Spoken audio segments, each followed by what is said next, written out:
नमस्कार दोस्तों, मैं श्वेता स्वागत करती हूँ आप सभी का अपने चैनल श्वेता गौरव में, जहाँ मैं देती हूँ आपको पूजा पाठ से जुड़ी हुई सारी जानकारियाँ। दोस्तों, आज का ये वीडियो है संतान सप्तमी पर। संतान सप्तमी व्रत संतान की कामना हेतु किया जाता है और यदि पहले से संतान है तो उसके जीवन में कोई संकट ना आए, इसलिए किया जाता है। संतान सप्तमी का जो व्रत है उसमें विशेषतः शंकर भगवान की पूजा होती है, शंकर परिवार की पूजा होती है और ये व्रत वर्ष 2021 में 13 सितंबर 2021 दिन सोमवार के दिन किया जाएगा। तो आज आपको इस वीडियो में मैं बताऊंगी कि आसानी से कैसे आप घर पर इस पूजा को कर सकते हैं। इस पूजा में कुछ ही चीज़ों का बहुत ज़्यादा महत्व होता है। एक तो शंकर भगवान की जो तस्वीर है वो शंकर भगवान के साथ साथ उनके पूरे परिवार की होनी चाहिए, यानी उसमें शंकर भगवान, माँ गौरा, भगवान गणेश, कार्तिकेय सभी लोग होने चाहिए। दूसरी चीज़ है, 7 आपको मीठे पुए भगवान पे चढ़ाने होते हैं। 7 आपको भगवान के लिए बनाने होते हैं, 7 अपने लिए बनाने होते हैं। इसके अलावा जिस चीज़ की पूजा की जाती है वो होता है चांदी का कड़ा या चूड़ी, जो भी आप समझ लीजिए। ठीक है, तो ये सारी चीज़ें मैं आज आपको इस वीडियो के माध्यम से बताने वाली हूँ कि किस तरीके से सरलता से आप अपने घर पर ये पूजा कर सकते हैं और किसे ये पूजा ज़रूर करनी चाहिए, और जो लोग पहली बार करने वाले हैं, ये व्रत पहली बार उठाने वाले हैं, उनके लिए क्या नियम है। तो बने रहिए मेरे वीडियो में अंत तक। यदि वीडियो अच्छा लगे तो लाइक, शेयर, सब्सक्राइब ज़रूर करें। दोस्तों, जो भी निसंतान दंपत्ति हैं, जिन्हें संतान की इच्छा है, उन्हें ये व्रत ज़रूर करना चाहिए। ऐसा कुछ भी नहीं है कि जिन लोगों की संतानें हैं उन्हें ये व्रत करना चाहिए। ये व्रत उनके लिए अति उत्तम फलदायक होता है जिन्हें संतान की इच्छा है। आप यकीन मानिए, भगवान की कृपा से साल के अंदर ही आपकी संतान आपके पास ज़रूर होगी। आप बस श्रद्धापूर्वक इस व्रत को करिए, इसकी बहुत महिमा है, आपको ज़रूर ही संतान की प्राप्ति होगी। आइए अब मैं आपको बता दूं कि इस व्रत को करने के लिए आपको क्या क्या चीज़ें चाहिए होती हैं। तो सबसे पहले तो आपको एक पाटा चाहिए, उस पर आप पीले रंग का कपड़ा बिछा लीजिए। संतान सप्तमी व्रत की पुस्तक चाहिए होती है जिसमें कथा लिखी होती है। यदि पुस्तक ना मिले तो आप फिर उसे इंटरनेट से सर्च करके पढ़ लीजिएगा, वो मिल जाती है आसानी से। इसके अलावा आपको भगवान शंकर, माता गौरा और गणेश भगवान और कार्तिकेय भगवान की फ़ोटो चाहिए होती है। या तो आप मिट्टी के पार्थिव बना लीजिए, और यदि आप नहीं बना पा रहे हैं तो फिर आप फ़ोटो ले आइए या कोई कैलेंडर कुछ भी रखकर पूजा कर सकते हैं। ऐसा कोई विशेष नियम नहीं है। मैं दिखा देती हूँ आपको कि आप इस तरीके की जैसे कि फ़ोटो ला सकते हैं, उसकी पूजा कर सकते हैं। देखिए, इस फ़ोटो में भगवान शंकर, माँ गौरा, भगवान गणेश, कार्तिकेय जी सभी लोग शामिल हैं। या फिर आप कुछ इस तरीके की फ़ोटो ले सकते हैं। देखिए, इसमें भी चारों लोग हैं। इस तरीके की कोई भी आप फ़ोटो रखकर पूजा कर सकते हैं। यदि आपको ऐसी फ़ोटो मिल जाए जिसमें भगवान गणेश शंकर जी की गोदी में बैठे हों तो वो बहुत ही अच्छी होती है। उस तरीके की फ़ोटो को देखना ही अपने आप में बहुत सुख देने वाला होता है, समृद्धि देने वाला होता है। तो फिर आप हर हाल में उस तरीके की फ़ोटो का पूजन करें। तो जो भी आपको मिल जाए आप वो ले आएँ।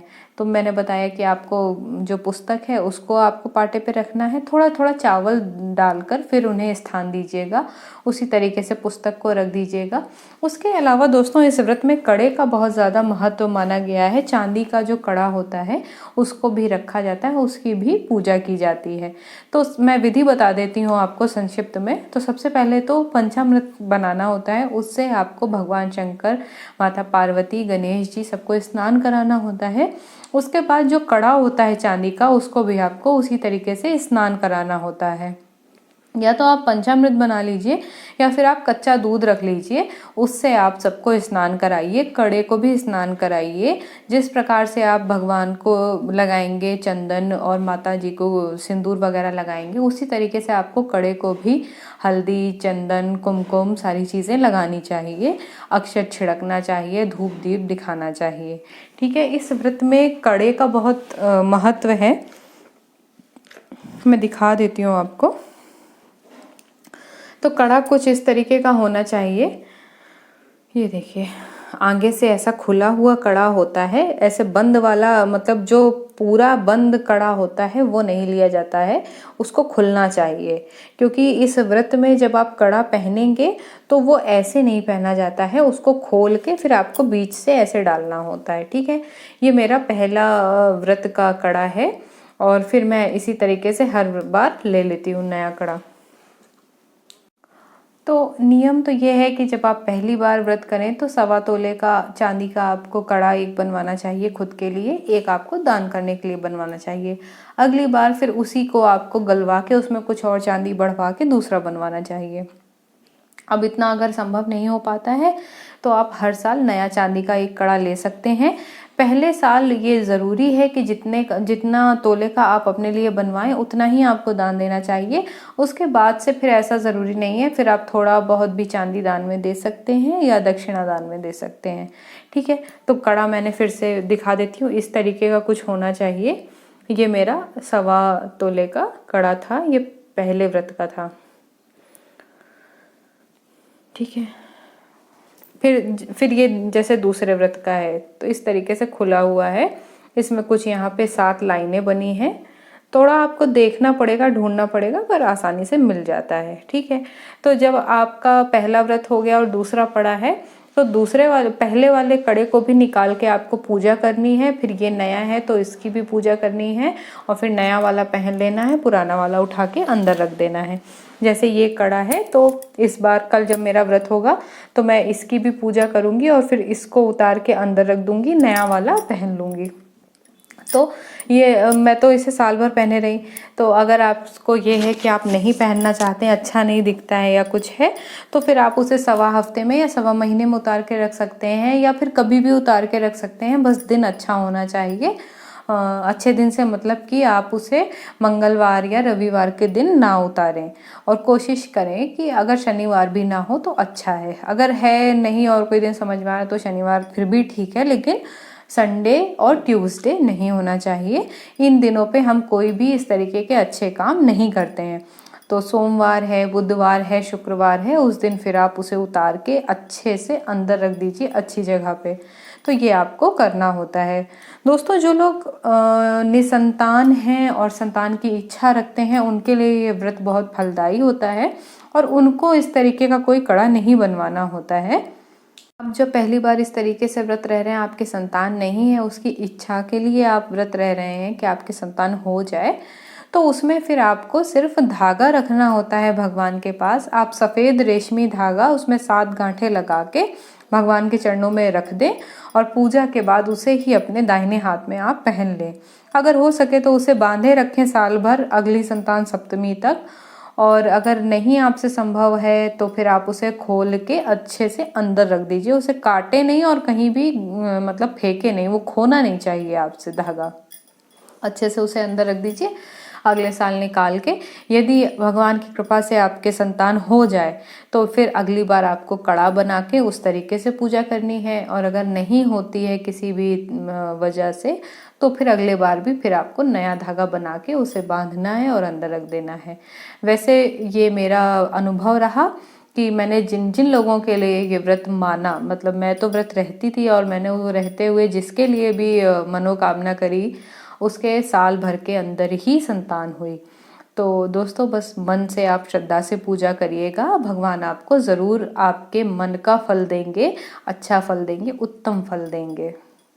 तो दोस्तों, ये सारी चीज़ें लगती हैं पूजा में, कोई खास आपको चीज़ नहीं लगती है और बस कढ़ाई ही आपको लेना होता है, उसकी ही आपको पूजा करनी होती है। जैसा कि मैंने बताया कि पहले आप कच्चे दूध से नहला दें गंगा जल से, फिर टीका वगैरह लगा के धूप दीप दिखा के उसे पहन लें। दिया जब आप दिखाएंगे कड़े को तो आपको 7 बार उसको जो उसकी लौ है उससे ऐसे ऐसे करना होता है। जल्दी जल्दी करिएगा और थोड़ा दूर से करिएगा, ये नहीं कि बिल्कुल आग में दिखा दीजिएगा तो निशान पड़ जाएगा। थोड़ा दूर से बस हल्का सा गर्माहट देनी होती है, 7 बार उसको टच करा के फिर आप पहन सकते हैं, साफ हो जाता है वो। तो ये नियम होता है। और इसके अलावा प्रसाद में सिर्फ आपको पुए बनाने होते हैं, 7 भगवान के लिए, 7 अपने लिए, मैंने पहले ही बता दिया। खाना कैसे है आपको, अब आप चाहो तो आप पूरे दिन में वो 7 पुए खा सकते हो, एक एक 2-2 करके, या फिर पूरा दिन आप विधिवत व्रत रहिए, फलाहार करिए, शाम के समय में एक बार में खा लीजिए, जैसा भी आप करना चाहें कर सकते हैं। और फल आप खा सकते हैं, दूध चाय वगैरह सब कुछ पी सकते हैं। नमक आपको इस व्रत में स्ट्रिक्टली नहीं खाना चाहिए, ठीक है। बाकी किसी भी चीज़ के नियम नहीं है, आप आराम से व्रत रह सकते हैं। अन्न आपको खाना ही है, लेकिन कोई दूसरा अन्न नहीं खाना। अन्न के तौर पे सिर्फ आपको जो आपने प्रसाद बनाया है पुए का या पूड़ी का, मान लीजिए थोड़ी शक्कर डाल के आपने पूड़ियाँ बनाई हैं, तो फिर वही आपको 7 दिन भर में खानी है। अगर आप पूरा दिन भूखे नहीं रह सकते हैं, एक बार में नहीं खा सकते हैं, तो आप पूरा दिन थोड़ा थोड़ा करके भी खा सकते हैं, उसमें कोई मनाही नहीं है।